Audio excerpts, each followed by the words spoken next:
It was a regular Tuesday afternoon when the school bells rang, signaling the start of sixth period.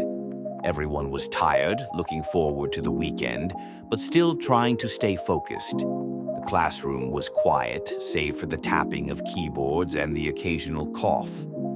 It felt like any other day. Suddenly, the principal's voice crackled over the loudspeaker, breaking the monotony. His voice was unusually tense as he ordered all students and staff to lock down immediately. It was clear something was wrong. Our teacher quickly turned off the lights and ushered us to the back of the room, her face a mixture of fear and confusion. We huddled together, trying to stay calm. Minutes passed, but it felt like hours. The air was thick with unease. Through the thin windows, I could see movement.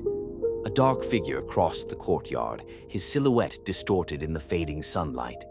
The sound of heavy footsteps echoed from the hallway, getting louder and louder. Then we heard it, a loud bang, the unmistakable sound of something being slammed against a wall. A few students whispered nervously, and some even started crying. That's when we heard the shouting, a man's voice, wild and erratic, yelling at the top of his lungs. "Let me in," he screamed. "I'll make you all regret it." His voice was manic, sending chills down our spines. The sound of him banging on the door rattled the whole room. "Stay quiet," our teacher whispered urgently, her voice barely audible over the chaos. The pounding on the door grew more frantic, more desperate. My heart raced, each thud against the door, making me feel like the walls were closing in on us. Then, silence. It lasted only for a few seconds, but it felt like an eternity. I held my breath, praying the man would leave.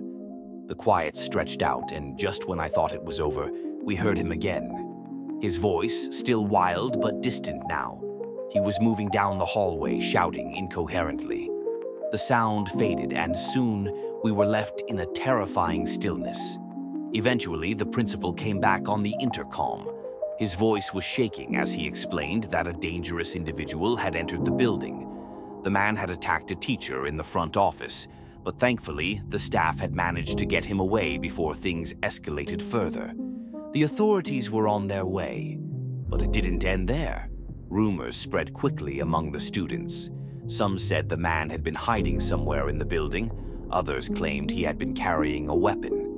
The unsettling thought that he could still be inside made my skin crawl. When the lockdown finally ended, we were escorted from the classroom in small groups, our eyes constantly scanning the shadows, half expecting the man to jump out from around the corner.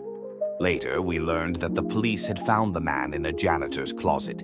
He was armed, and the weapon was later identified as a handgun. Thankfully, the police acted fast, and the man was taken into custody. But for me and the others in that room, the fear lingered long after the ordeal was over. I still remember the sound of those banging fists on the door, the way our teacher's voice trembled as she whispered for us to stay calm. It's a sound that haunts me to this day.